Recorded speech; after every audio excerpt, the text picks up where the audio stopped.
Kenapa, Cong? Aku lagi pusing nih. Aku kan pengen liburan ya. Cuma aku nggak tahu nih mau kemana. Kamu ada rekomendasi tempat nggak? Nah, kebetulan aku lagi nyari tentang negara Cook Island. Sepertinya ini cocok buat kamu liburan.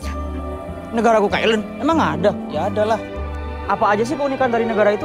Nah, Cook Island sendiri dinobatkan sebagai destinasi wisata terbaik tahun 2022. Dan juga negara ini memiliki tradisi tato tertua yang dinamai kakao, yang memiliki sejarah lebih dari 1000 tahun. Nggak hanya cuma itu, setiap tahunnya Cook Island juga mengadakan berbagai festival musik loh. Oh gitu. Dari mana sih asalnya negara itu? Kok aku baru dengar? Nah, untuk proses lahirnya negara Cook Island merupakan negara pulau dengan pemerintahan sendiri di Samudra Pasifik Selatan yang merupakan asosiasi bebas dari Selandia Baru. Cook Island terdiri dari 15 pulau dengan luas wilayah sekitar 220 km dan memiliki ibu kota bernama Avarua yang terletak di Rarotonga, pulau terbesar. Cook Island pertama kali dihuni sekitar tahun 1000 Masehi oleh orang Polynesia yang diperkirakan bermigrasi dari Tahiti di timur laut pulau utama Rarotonga. Kontak Eropa pertama dengan pulau-pulau itu terjadi pada tahun 1595 ketika navigator Spanyol Alvaro de Mendana de Neira melihat pulau Puka-Puka yang ia beri nama San Bernard. Kapten James Cook adalah orang Eropa pertama yang mengunjungi sebagian besar pulau-pulau di gugusan selatan pada tahun 1773, 1774, dan 1777 serta menamakan Pulau Manui dengan Hervey. Nama Cook Island pertama kali muncul di peta Angkatan Laut Rusia yang dibuat oleh Adam Johann von Krusenstern pada tahun 1820-an untuk menghormati Kapten Cook. Untuk sistem pemerintahan dan bentuk negaranya sendiri menganut demokrasi atau otoriter dan presidensial atau parlementer. Cook Island merupakan negara demokrasi dengan parlementer sebagai sistem pemerintahannya. Kekuasaan eksekutif dijalankan oleh pemerintah dengan Perdana Menteri sebagai kepala pemerintahan. Kekuasaan legislatif dipegang oleh pemerintah dan parlemen Cook Island. Meskipun negara ini secara de jure unikameral, ada dua badan legislatif dengan House of Anarchy yang bertindak sebagai majelis tinggi de facto. Politik Cook Island menggunakan sistem multipartai. Yudikatif merupakan lembaga independen dari eksekutif dan legislatif. Kepala negara adalah Raja Selandia Baru yang diwakili di Cook Island oleh perwakilan raja. Pulau-pulau itu memiliki pemerintahan sendiri dalam asosiasi bebas dengan Selandia Baru. Jika dilihat dari historisnya, Cook Island bisa dikatakan sebagai negara unitary, meskipun Cook Island merupakan negara asosiasi bebas dari Selandia Baru. Hal tersebut dikarenakan di bawah konstitusi Cook Island, Selandia Baru tidak dapat mengesahkan undang-undang untuk warga Cook Island. Cook Island merupakan negara staycation. Staycation ini adalah pemisahan suatu wilayah dari negara asalnya. Cook Island memisahkan diri dari Selandia Baru pada tahun 1965 dan menjadi negara otonom dalam persemakmuran bangsa-bangsa. Cook Island masih mengakui Ratu Elizabeth II sebagai kepala negaranya, tetapi memiliki pemerintahan sendiri yang bertanggung jawab atas urusan dalam negeri dan luar negerinya. Cook Island sendiri tidak termasuk dalam kategori transformation atau unification. Cook Island tidak mengalami perubahan bentuk negara, melainkan hanya memisahkan diri dari negara asalnya. Kalian lagi ngomongin apa sih? Serius amat? Ya gini, ini kan lagi liburan kan? Aku bingung mau kemana. Kalian ada rekomendasi tempat nggak? Oh, ini rekomendasi tempat. Australia aja, Australia tuh tahu nggak kalau ada kartun Finding Nemo? Ya tahu. Itu berlatar belakang di Australia loh. Nah terus fun fact lainnya apa aja? Ini ada juga Sydney, udah terkenal di mancanegara. Selain itu, apalagi? Fun fact Australia itu sebenarnya banyak sih, cuma yang sejauh yang aku tahu, fun fact itu Australia kan awalnya ditemukan oleh negara Belanda awalnya. Karena kan kita orang-orang tuh pahamnya tuh kayak Australia itu ditemukan sama Inggris, padahal sama Belanda itu di tahun 1606. Nah, terus juga dulu di tahun 1851 ada kejadian di negara Australia. Jadi kayak ada peristiwa yang namanya itu gold rush. Nah, gold rush itu kayak orang-orang itu ada yang nemuin satu tambang emas, jadi orang lain tuh bakal FOMO gitu loh. FOMO jadi kayak ikut-ikutan buat nyari profit aja buat mereka sendiri. Oh gitu. Terus juga apa ya, Australia ini sejarahnya. Australia, proses lahirnya negara. Jadi, negara Australia dimulai dengan penjelajahan maritim Eropa di Australia. Penjelajah asal Belanda, William Jameson, merupakan orang Eropa pertama yang mencapai Australia pada tahun 1606. Namun, di akhir abad ke-18, Inggris menduduki dunia ini dan menjadikannya sebagai tempat pembuangan para pelaku kriminal. Penduduk pertama diperkirakan tiba di Australia sekitar 50.000 tahun yang lalu, Pada tahun 1770, benua Australia ditemukan oleh seorang pelaut yang berasal dari Inggris bernama James Cook.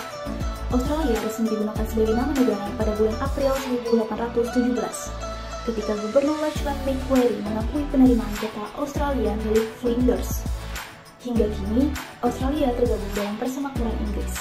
Penduduk keturunan Eropa kian bertambah banyak dalam beberapa dasawarsa berikutnya, dan pada akhir Demam Emas, yaitu pada dasawarsa 1850-an, sebagian besar benua Australia telah dijelajahi oleh pemukim asal Eropa dan berdirilah 5 koloni Britania berpemerintahan mandiri. Sistem pemerintahan Australia sendiri dibangun di atas tradisi demokrasi liberal yang berdasarkan nilai-nilai toleransi beragama, kebebasan berbicara dan berserikat, dan supremasi hukum. Lembaga-lembaga Australia dan praktik-praktik pemerintahannya mencerminkan model Inggris dan Amerika Utara. Praktik dan prinsip demokrasi membentuk parlemen kolonial pra-federasi seperti satu orang, satu suara, dan hak pilih wanita yang diberlakukan oleh pemerintah federal Australia yang pertama. Koloni Australia mewarisi tradisi pemilu dari Inggris yang mencakup hak pilih terbatas dan pemungutan suara umum dan ganda. Pelanggaran seperti suap dan intimidasi pemilih mendorong perubahan pemilihan umum sehingga Australia mempelopori reformasi dan menopang praktik pemilu demokrasi modern. Pada tanggal 1 Januari, Australia menjadi persemakmuran Australia berbentuk federasi yang secara formal merupakan Australia Barat dan Victoria, Tasmania, Australia Selatan, Queensland, New South Wales dengan pemerintahan sendiri di koloni Australia. Australia adalah federasi tertua ke-6 yang masih bertahan di dunia setelah Amerika Serikat 1789, Meksiko 1824, Swiss 1848, Kanada 1891, Brazil 1867, dan relatif sedikit perubahan yang dilakukan terhadap konstitusi formal tertulis sejak Federasi Australia terbentuk. Namun, dalam praktiknya, cara kerja sistem federal telah banyak berubah. Perubahan yang paling signifikan yang terjadi adalah sejauh mana mengambil posisi dominan. Nah, for your information juga, Australia ini berbentuk parlemen. Ada Dewan Perwakilan sama Senat. Kekuasaan eksekutif ini diperintah oleh menteri-menteri yang sudah diangkat sama parlemen. Nah, makanya menteri-menteri ini punya tanggung jawab yang besar ke orang-orang parlemen. Nah, tahu nggak, negara Australia ini terbentuk pada tahun 1901 dengan adanya proses unifikasi atau proses penyatuan suku maupun wilayah yang terjadi satu kesatuan dan memiliki pemerintahan yang berdaulat. Kasus yang dialami Australia ini karena adanya penyatuan 6 koloni yang menyetujui untuk membuat negara persemakmuran Australia. Setelah proses negosiasi berjalan, Australia secara resmi merdeka di bawah naungan negara persemakmuran Australia pada tanggal 1 Januari 1901. Nah, jadi gitu soal Australia. Oh, jadi gitu. Tuh. Nah, kalian lagi ngapain nih rame-rame? Kita lagi bahas liburan. Iya, liburan. Nah, tepat banget. Aku udah searching nih semalam. Korea Utara itu sangat cocok sekali buat teman-teman HI nih untuk dikunjungi. Gimana menurut kalian? Korea Utara. Iya, Korea yang Utara. bener aja masa Korea Utara sih. Masuknya aja susah kalau Korea Ribet. Utara. Ribet. Gimana? Gini. Gimana tuh gimana? Kalian harus tahu nih satu demi satu Korea Utara itu gimana. Coba, Yang pertama yaitu Korea Utara itu memiliki sekitar 11 sampai 30 nuklir nih. Kalian nggak tahu kan? Gila banyak juga 30 juga ya? nuklir, men. Banyak nuklir kan? Belum Indonesia pernah sih, belum pernah. Makanya saya rekomendasiin nih buat ke Korea Utara. Sekalian kan kalianan HI itu bisa pelajari perang dunia kedua, satu tentang Korea. Karena Korea Utara itu termasuk salah satu negara yang berperan aktif dalam perang dunia 1 dan 2. Masuk sih. Boleh tuh, boleh. Boleh. Unik juga ya. Tapi ya itu perizinannya gimana? Nah, masalah perizinan nih, ya mungkin agak sulit ya masalah perizinan ini. Soalnya pemerintahan dan public policy dari Korea Utara itu sangat memberati kepada para pengunjung untuk mengunjungi Korea Utara. Mungkin nanti bisa dibahas kembali melalui pemerintahan Indonesia gitu, supaya mendapatkan izin untuk berkunjung ke Korea Utara dengan iming-iming belajar gitu. Gimana menurut kalian? Bisa sih. Seru ya. Kalian mau ikut nggak liburan ini? Boleh. Kalau duitnya boleh sih, kalau duitnya. Lanjut lah. Terus untuk sejarahnya Korea itu gimana sih? Sekarang mari kita bahas mengenai Korea Utara. Jadi, Korea Utara atau yang resmi dikenal sebagai Republik Demokratik Rakyat Korea berdiri pada 9 September 1948 di wilayah utara di bawah pengelolaan Uni Soviet, dipimpin oleh Kim Il-sung, anggota Partai Pekerja Korea dan mantan pejuang gerilya. Korea Utara terbentuk setelah perpisahan antara Korea di garis 38 akibat ketidaksepakatan antara Uni Soviet dan Amerika Serikat untuk menyatukan kembali negara-negara tersebut pada akhir Perang Dunia Kedua. Dan pada tahun 1948, kedua negara membangun blok pemerintahan yang terpisah. Uni Soviet membentuk Republik Demokratik Rakyat Korea di wilayah utara, sementara Amerika Serikat membentuk Republik Korea di wilayah selatan. Hal ini menyebabkan terjadinya pembagian antara Korea Utara dan Korea Selatan. Korea Utara adalah sebuah negara otoriter yang dipimpin oleh keluarga Kim, dikenal sebagai salah satu rezim paling otoriter di dunia.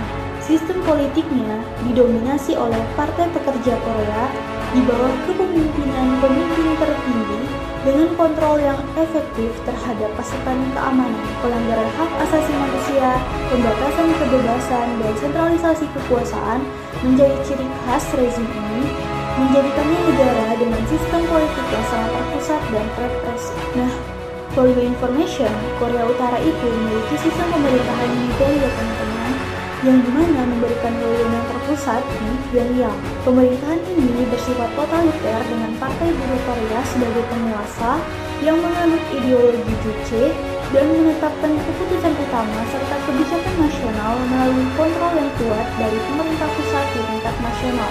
Apakah Korea Utara menganut sistem presidensial atau parlementer sih? Nah, mari kita bahas.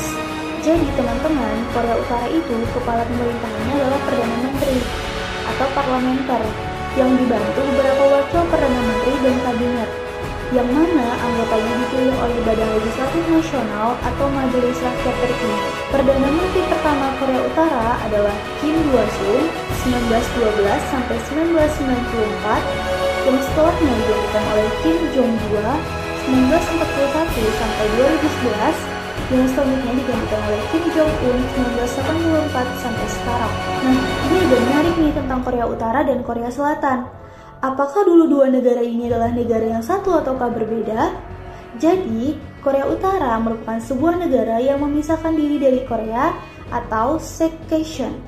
Perpecahan Korea Selatan dan Korea Utara berawal dari kekalahan Jepang pada Perang Dunia Kedua yang terjadi pada tahun 1945.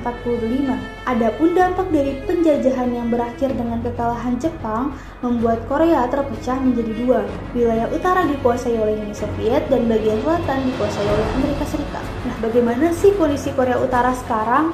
Kondisi Korea Utara saat ini yakni menjadi suatu negara yang sangat terisolasi dikarenakan kebijakan-kebijakan pemerintahannya yang sangat ketat serta hukuman yang ditetapkan negaranya sangat kejam, sehingga membuat penduduknya itu sangat ketakutan untuk melanggar peraturan-peraturan yang ada.